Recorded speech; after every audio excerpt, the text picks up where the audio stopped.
এবং সুস্থতার নিয়ামত দান করছেন। অনেক মানুষ অসুস্থ হায়াতে আছে, কিন্তু ঘর থেকে বের হতে পারে নাই। অনেক মানুষ আগেই দুনিয়ার থেকে বিদায় হয়ে গেছে। অনেক মানুষ তো জীবিত আছে, হায়াতও আছে, কিন্তু কপাল পরে ঈদগাহে আসতে পারে নাই। অনেক মানুষ তো জিন্দা আছে ঠিকই, কিন্তু গতকালকে আর আজকের মধ্যে তাতে কোনো পার্থক্য নেই। গতকালকেও খানা খাইছে, আজকেও দিনে খানা খাবে। গতকালকেও ইবাদত করে নাই, আজকেও ইবাদত করবে না। গতকালকেও আল্লাহর কথা মানে নাই, আজকেও তার আল্লাহর কথা মানবে না। ব্যাস, তাদের উদাহরণ একেবারেই জানোয়ারের মতো, নাকি? আমাকে বলেন তো, শনিবার গরুটা যেই কাজ করছে, রবিবার কথা বলেন সবাই, সবাই উত্তর দেন। সোমবার, মঙ্গলবার, বুধবার কোনো পার্থক্য নাই। তার কাজের মধ্যে, একটা জানোয়ারের কাজের মধ্যে, কুকুরের কাজের মধ্যে, শুয়ারের কাজের মধ্যে, গরুর কাজের মধ্যে, গতকাল আজকের মধ্যে কোনো পার্থক্য নাই। কিন্তু যে মোমেন মানুষ তার গতকাল আজকের মধ্যে পার্থক্য আছে কি নেই? যখন রমজান মাস ছিল না, আমরা রোজা রাখি নেই। রমজান মাস চলে আসছে, আমরা রোজা রাখছি। যখন নামাজের ওয়াক্ত নাই, নামাজ পড়ি না। যখন ওয়াক্ত আসছে, নামাজ পড়ছি। দেখেন, কোন জানোয়ার উপরে কোন আহকাম নাই, কোন নিয়ম নাই, কানুন নাই। ঠিক তদ্রূপ সমাজের মধ্যে একদল মানুষ আছে যাদের মেসাল হুবাহু জানোয়ারের সাথে। আমি বলছি না, আল্লাহ পাক নিজেই বলেন, উলাইকা কাল আনআমি বাল হুম আদাল। ওগুলি চতুষ্পদ জানোয়ার, বরং তার চেয়েও খারাপ। আমি আশ্চর্য হয়ে গেছি, আমি জানতামই না আমাদের এলাকায় বহুত মানুষ রোজা রাখে না। আমি আশ্চর্য হয়ে গেছি। এমন কিছু মানুষের নাম আসছে যারা রোজা রাখে না, আমি চিন্তাও করতে পারি নাই। অথচ বর্তমান যুগে তো প্রতিযোগিতা চলতেছে না খাওয়ার। বর্তমান ডাক্তাররা মানুষের মধ্যে প্রতিযোগিতার সৃষ্টি করেছে না খাওয়ার। কে কত না খেয়ে থাকতে পারে, কে কত ভাত না খেতে পারে, কে কত গমের চাউলের আটা না খেতে পারে, কে কত না খেয়ে থাকতে পারে। এই প্রতিযোগিতা চলতেছে বর্তমানে। আচ্ছা, আমাকে বলেন তো, যদি রোজা রাখা এবং না রাখার মতো কোনো পার্থক্যই না থাকতো, তাহলে রোজার তো ফজিলাত কেন? রোজা রাখা এবং না রাখার মধ্যে কোনো পার্থক্যই না থাকতো, তাহলে রোজার তো ফজিলাত কেন? রোজা রাখলেও কষ্ট নাই, না রাখলেও কষ্ট নাই, তাহলে রোজার মধ্যে তো ফজিলাত কেন? দেখেন, কামাই করে বাবা, বাচ্চাকে খাওয়ায় বাবা, সাধনা করে বাবা, বিদেশে ওই রৌদ্রের মধ্যে পিঠ পুড়ে বাবা, এত রিস্ক নিয়ে কামাই করে বাবা, এরপরে সন্তানের কাছে মা এত দামি কেন? সব কিছু সাধনা করে বাবা, কিন্তু এরপরও সন্তানের কাছে মা তো দামি কেন? কেন? মায়ের ত্যাগ বেশি, কষ্ট বেশি, সাধনা বেশি। ওই আমাকে প্রসব করার সময় মা যেই কষ্ট স্বীকার করছে, এর জন্য আজীবনের জন্য বাচ্চার কাছে মা দামি হয়ে গেছে। শুধু সাধনার কারণে, আর কিচ্ছু না, ত্যাগ, কষ্ট। তার রোজার মধ্যে যদি কষ্টই না থাকতো, তার রোজা দামি হইতো কেন? এর জন্য তো হাদিসে কুরসির মধ্যে আল্লাহ কি বলেন, আস-সাওমু লি ওয়া আনা আযী বিহি উযযা বিহি। রোজা একমাত্র আমার জন্য, এর প্রতিদান আমি মাওলা নিজে দেব বা নিজে হয়ে যাব।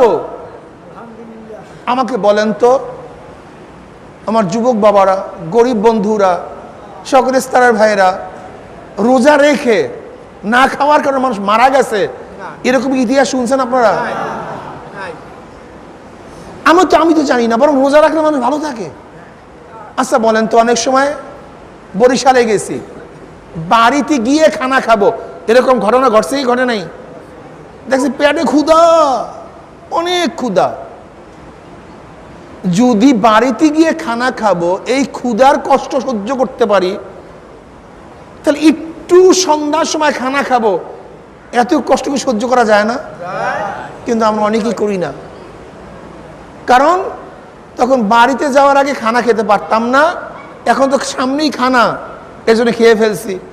এতটুকু ত্যাগ যদি না থাকে, তাহলে আল্লাহ পাক রব্বুল আলামিন মহব্বত করবেন কিভাবে? মহব্বত চা ত্যাগ, ত্যাগ ছাড়া মহব্বত হয় না।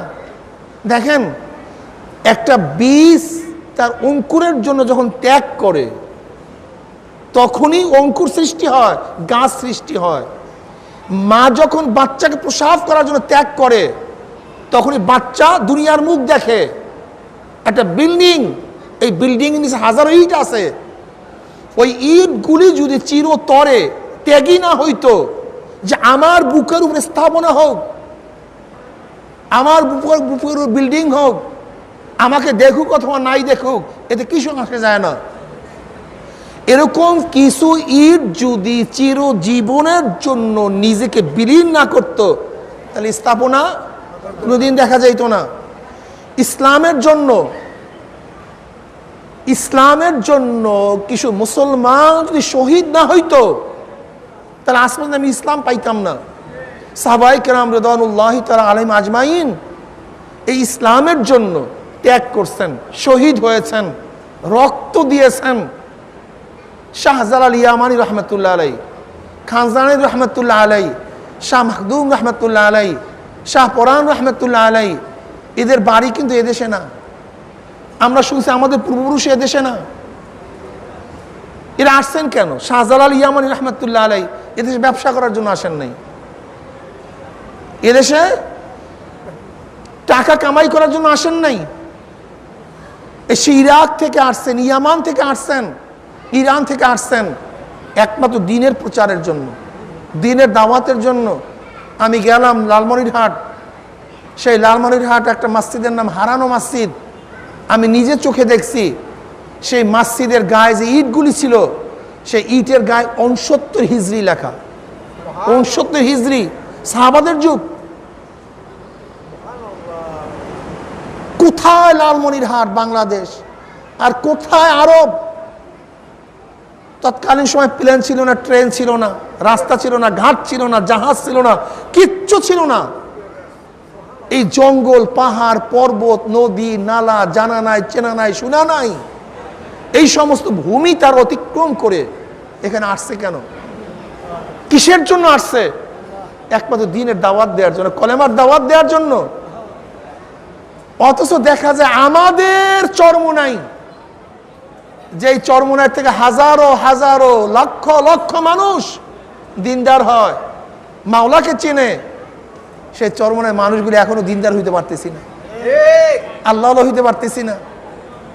এখনো তাদের সেই চরমোনাই মানুষগুলি এখন পর্যন্ত আমরা দিনদার হইতে পারি না। আপনি বিশ্বাস করবেন, আপনি যাবেন উজানির এলাকায়, আল্লাহু আকবার, আপনি কৃষক, ঠেলাওয়ালা, রিক্সাওয়ালা, আপনি কেরাত জিজ্ঞাসা করবেন, দেখবেন একেবারে কেরাত সহি।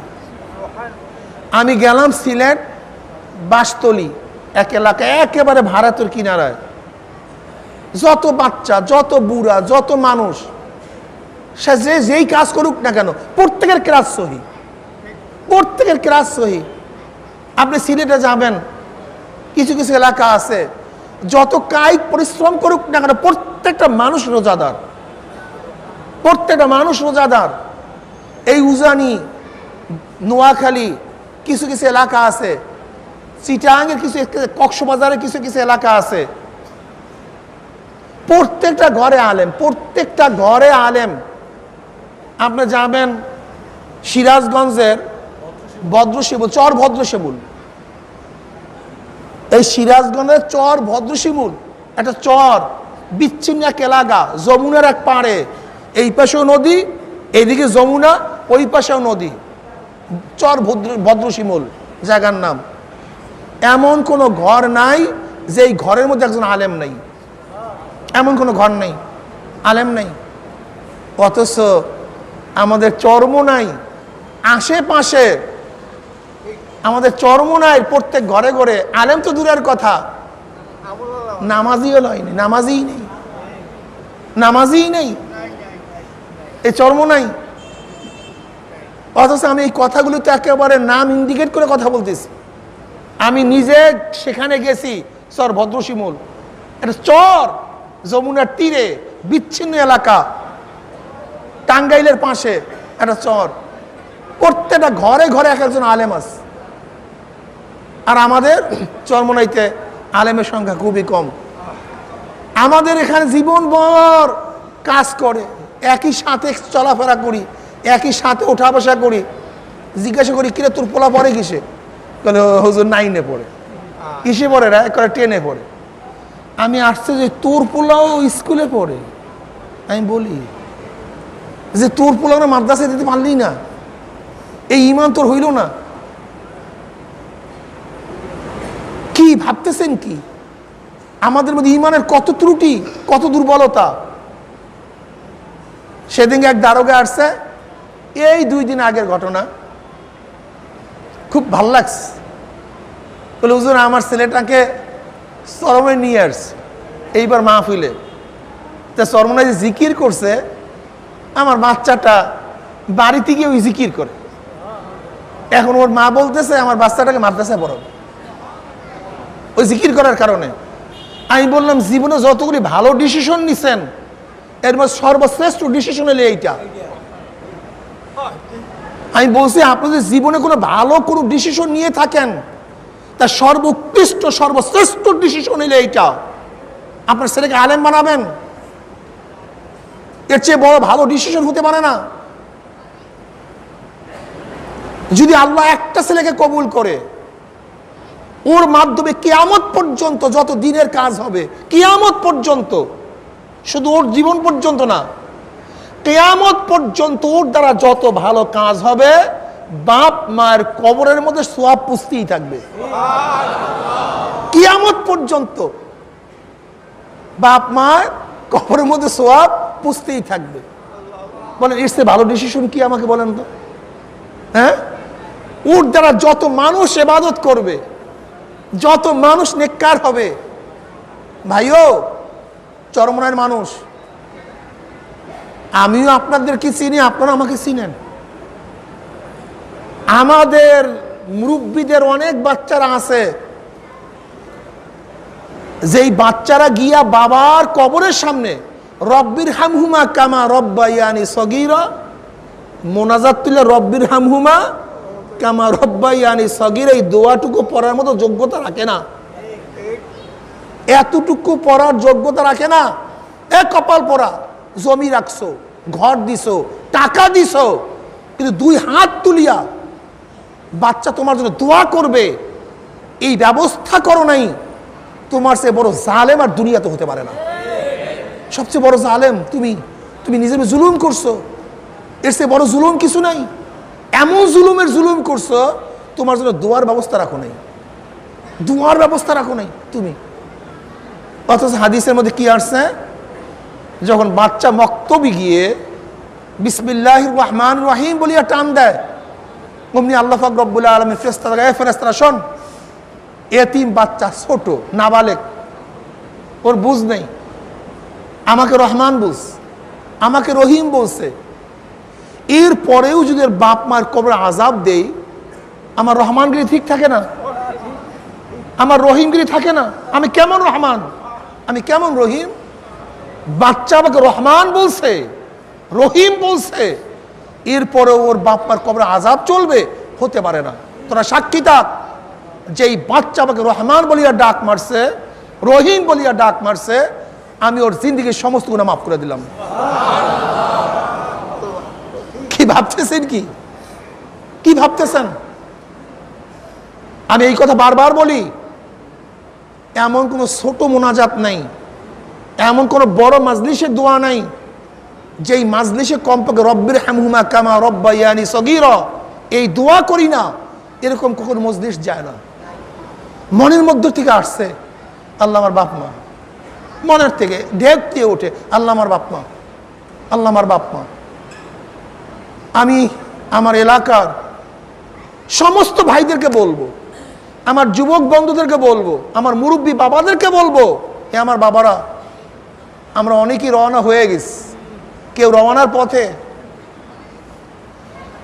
অনেকে চলে গেছি। কত সাথী আমাদের ছিল, কত সাথী আমাদের ছিল যাদের আজকে দেখি না।